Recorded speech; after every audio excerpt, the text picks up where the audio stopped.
दोस्तों, आज की कहानी एक ऐसे व्यक्ति के बारे में है जिसका जन्म तो एक सामान्य परिवार में हुआ, लेकिन उसके सपने बहुत बड़े और सोच सबसे अलग थी।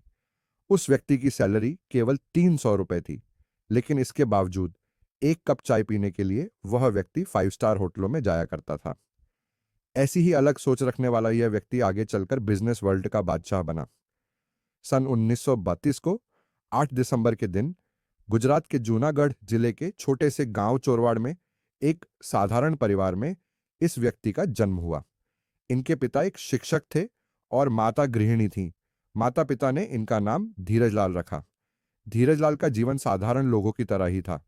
धीरजलाल जब छोटे थे तो उनके परिवार की आर्थिक स्थिति कुछ ठीक नहीं थी। धीरजलाल 5 भाई बहनों के साथ 2 कमरे के एक छोटे से घर में रहते थे।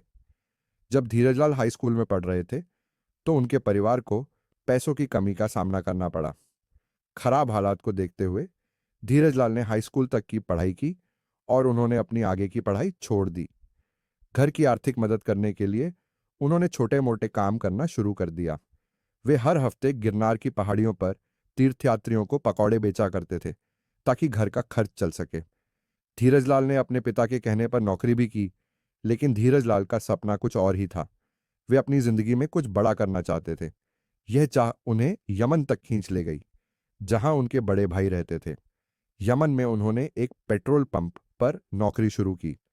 उनकी पहली सैलरी केवल 300 रुपए थी, लेकिन धीरजलाल की मेहनत और ईमानदारी को देखते हुए कुछ ही महीनों में उन्हें पेट्रोल पंप का मैनेजर बना दिया गया। यमन में उन्होंने पूरे 6 साल तक नौकरी की और अपने परिवार की आर्थिक मदद की, लेकिन वहां पर भी उनका मन नहीं लगा। धीरजलाल का सपना था कि वे यहीं अपने देश में रहकर कुछ बड़ा करें, और उनका यही सपना उन्हें भारत वापस ले आया। भारत लौटने के बाद वे अक्सर अपने दोस्तों के साथ गेटवे ऑफ इंडिया पर शाम को टहलने जाया करते थे। टहलते हुए वे एक कप चाय पीने के लिए ताज होटल जाते थे। उस समय ताज में एक कप चाय के लिए लगभग 50 रुपए खर्च करने पड़ते थे और केवल मशहूर और अमीर लोग ही इतना पैसा खर्च कर सकते थे। धीरजलाल के दोस्त आलीशान होटल में महंगी चाय पीने की उनकी इस आदत को देखकर हैरान थे। धीरजलाल के दोस्त केवल 5 रुपए खर्च करके सड़क किनारे चाय पीते थे। एक दिन धीरजलाल के एक दोस्त ने उनसे एक कप चाय के लिए इतने पैसे खर्च करने का कारण पूछा, तो धीरजलाल ने बताया, महंगे होटलों में बड़े कारोबारी और अमीर लोग आते हैं जो बिजनेस के बारे में बातें करते हैं। मैं केवल वही बातें सुनने महंगे होटलों में जाया करता हूं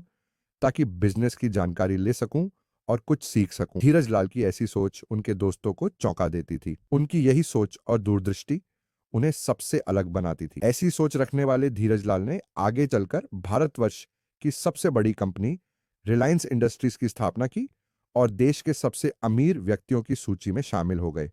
आज वे देश के सबसे अमीर और प्रभावशाली व्यक्तियों में गिने जाते हैं। पूरी दुनिया उन्हें धीरू भाई अंबानी के नाम से जानती है। उनका एक ही मंत्र था, बड़ा सोचो, तेजी से सोचो और आगे की सोचो, काम करने वाले बनो। उनकी यह सोच एक प्रेरणा है। दोस्तों, धीरू भाई अंबानी की कहानी सिखाती है कि हमारी सोच, हमारे सपने और हमारी मेहनत ही हमारे भविष्य को आकार देते हैं।